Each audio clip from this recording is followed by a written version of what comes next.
Reverend clergy of all denominations and ranks, members of Parliament of Canada, past and present, of various parties and ranks, Supreme Knight of the Knights of Columbus, directors and officers of all ranks of the Knights of Columbus, ladies and gentlemen.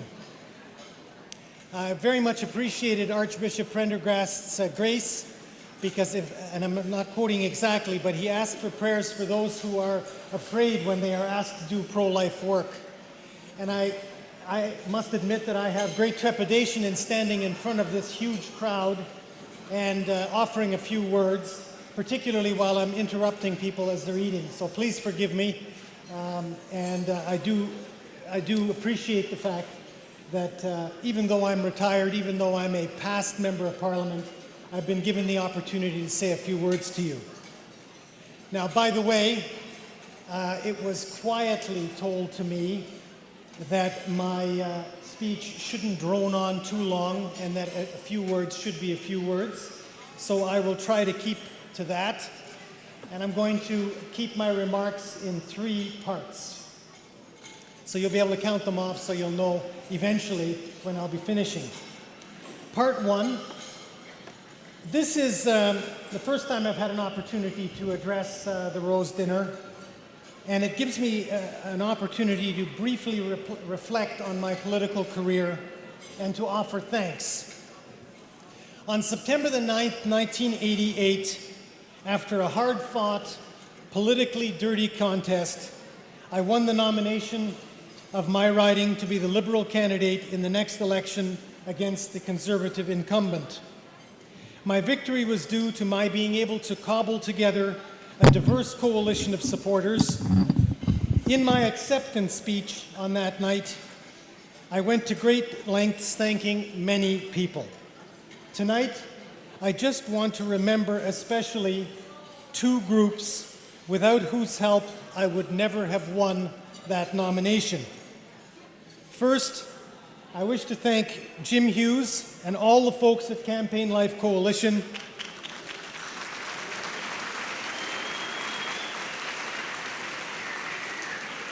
Way back then, 20 years ago, and throughout all of the years since, for their hard work, mentoring, and stalwart support. Second, and likewise, I thank all my brother knights in Council 1388 and in all the other councils around Canada and their families who supported me then and throughout the years. Thank you, Brother Knights. I should mention just parenthetically that those groups also were very, very instrumental when I decided to run for the leadership of the Liberal Party of Canada in 1990, and had a great run and a wonderful time and had an opportunity to meet a tremendous number of people across Canada who uphold the dignity of life from conception to natural death. Second part, I want to say a special word about the Knights of Columbus, particularly given that the Supreme Knight Carl Anderson is here tonight, and of course he's also a guest speaker immediately after me, and I'm looking forward to what he has to say.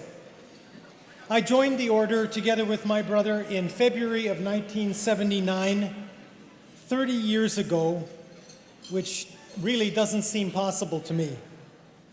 In my experience, it has always been a fine Catholic organization supporting many worthy causes over the years.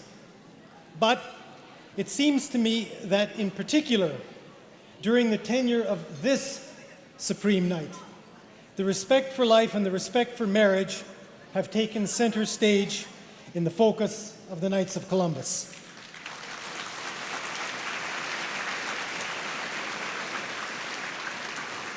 In my view, as a fraternal Catholic organization of practicing Catholics, this is precisely how it should be. In March, I was in Nova Scotia, and I gave 2 talks on the life issues. The venue was at a Knights of Columbus Hall. The banner behind me read "Support Life," and it was the pro-life chairman of one of the councils, together with Campaign Life Nova Scotia, who had organized the event. It was really nice to see that kind of coming together of people in the cause of life. I want to congratulate the Knights of Columbus and you, Supreme Knight Anderson, for standing publicly for life and family. I want to say how tremendously uplifted I was, and I know many of my colleagues, former colleagues in the House of Commons were, because they mentioned it specifically today, at the number of young people that are involved in this March for Life, and particularly this time around. So I want to say congratulations.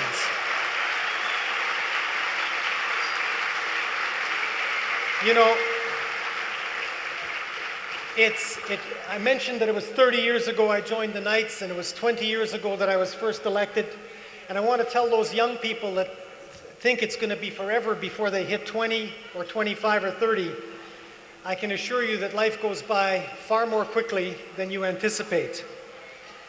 And it's tremendous to see that you are here, that you know about the issues, that you care about the issues, and that you are publicly taking a stand for life. The future, ladies and gentlemen, belongs to the youth. You, young people, are our future leaders. 25 years from today, when my major concerns are probably going to be what's going to be my next meal and where's the closest bathroom, I quite literally am putting my really elder years in your hands. And I'm not at all worried that I'm putting my elder years in good hands. Young people, I want to urge you to maintain your enthusiasm and your zeal. I want to urge you to get involved in politics. But I'm going to say something, and I hope that my colleagues don't take offense. I don't want people to be seduced by the siren call of a particular party with a capital P.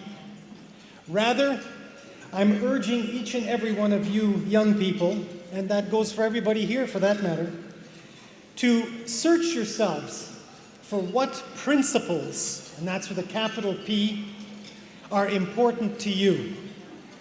You know, my mother always had a tip for me as a kid, and even as a politician.